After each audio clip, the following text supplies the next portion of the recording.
he disarmed my militancy completely and told me his own story when he was a young man. How he was also little bit doubts, but how Sai Baba had taken him in hand and resolved all these doubts. So we met him for 4 days continuously, morning and evening.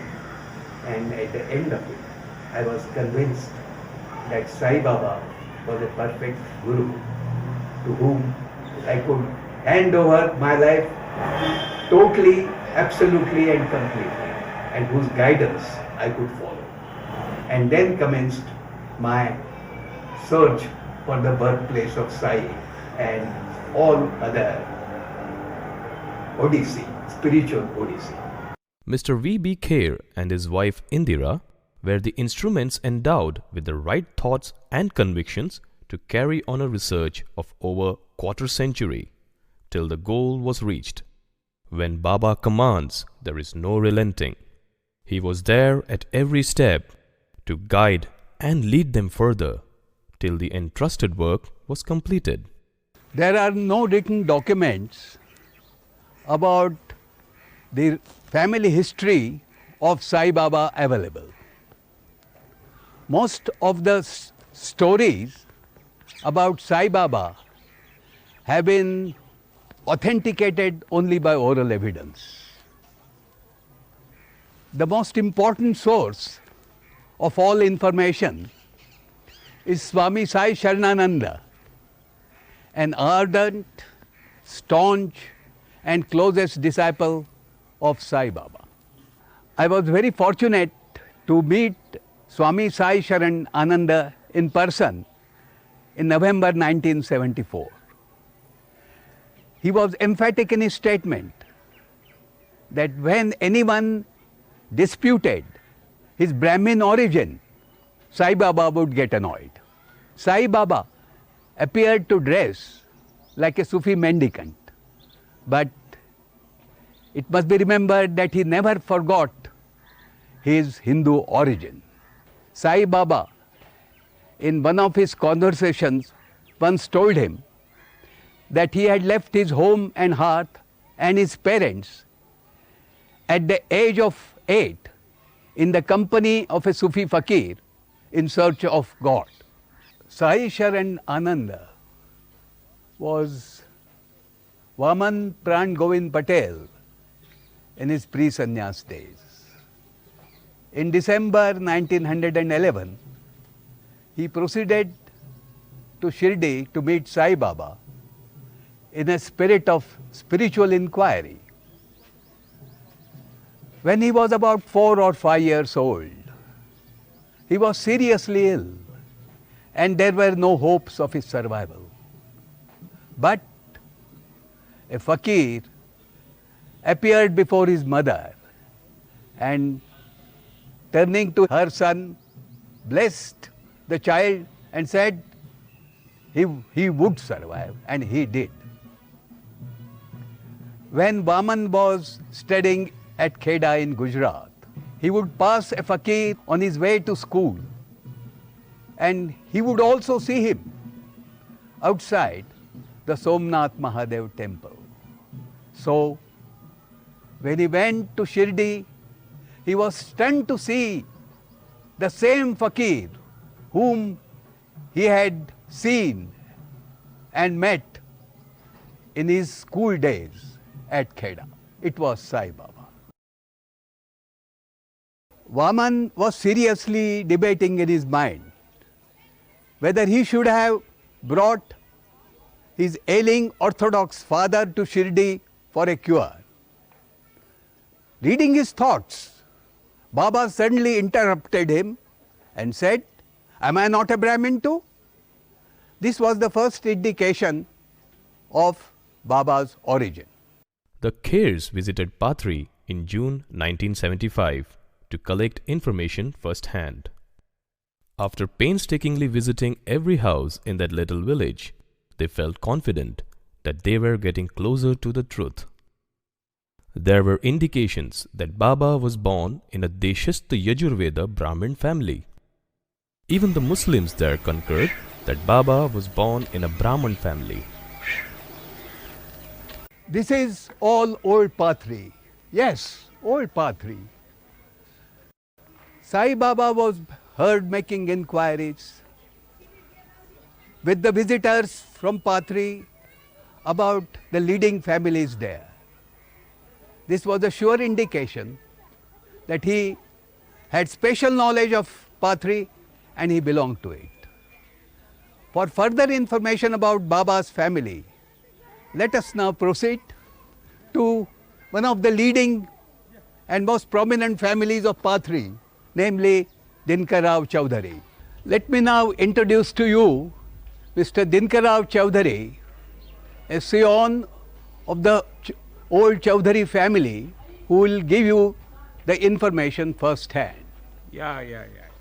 Namaste ji Chaudhary. मेरा नाम दिनकर वासुदेवराव चौधरी। मेरा खानदान 700 साल पुराना है। ये किला आप जो देख रहे हैं, इसमें हम चौधरी परिवार रहते हैं। मेरे परिवार को सरकार से 14 वतन मिले थे। वो वतन में दीवानी और फौजदारी के ये परगने के अधिकार शामिल थे। A chant statement by one of the leading citizens there, recalling his late father's words, was a sure indicator of Baba's heritage being traced to the old Busari house, now in total ruins.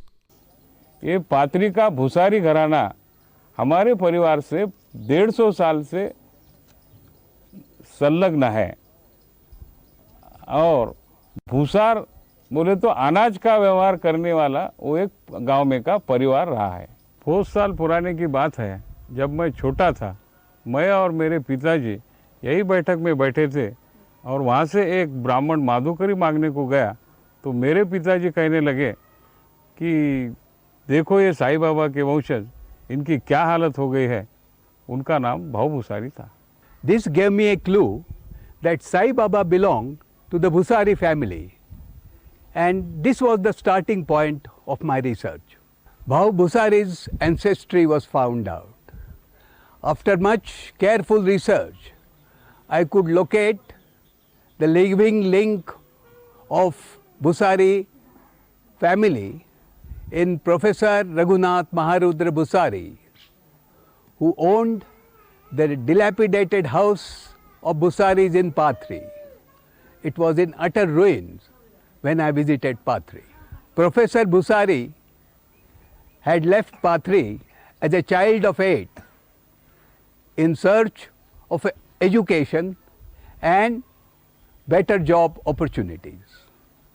By dint of hard work and brilliance, he achieved a good academic position in his life.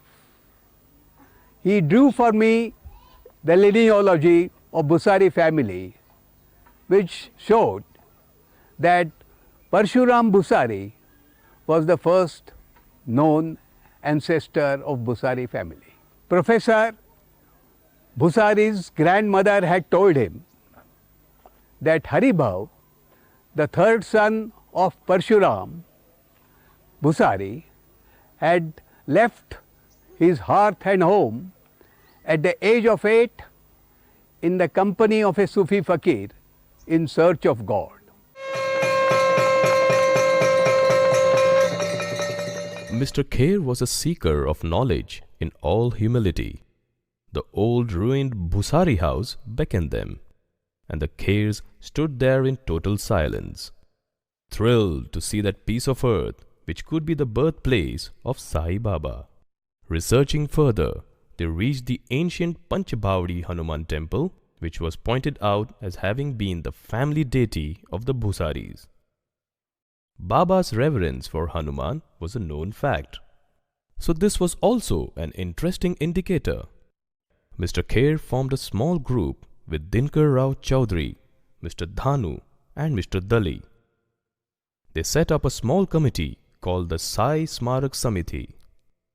The ruined Busari house was purchased with the idea of setting up a modest memorial there.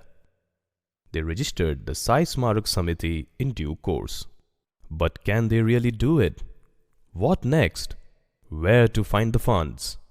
Many such realistic problems confronted them, totally aware of their own limitations. But a strange forecast was made by a mendicant called Bal Baba at Aurangabad. Mr. Kher offered him 20 rupees as a token when he encountered them in a rather unusual manner.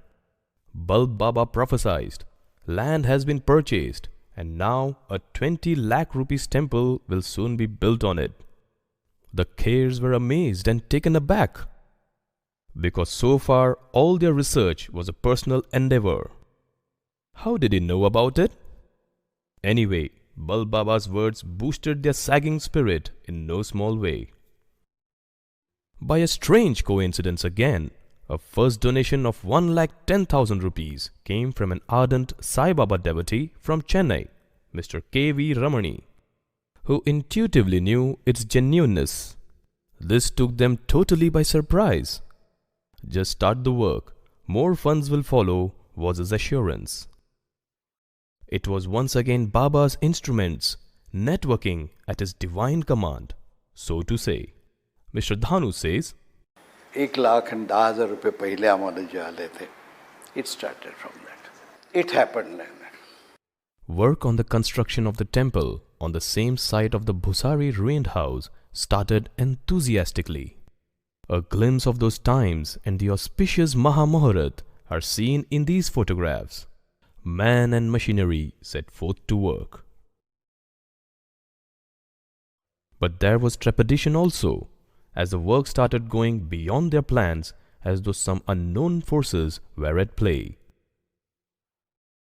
The mounting nervousness was also because there was no surety that it was Baba's birthplace. Sai जन्मस्थानचं ह्या मंदिराचं काम सुरू झालं.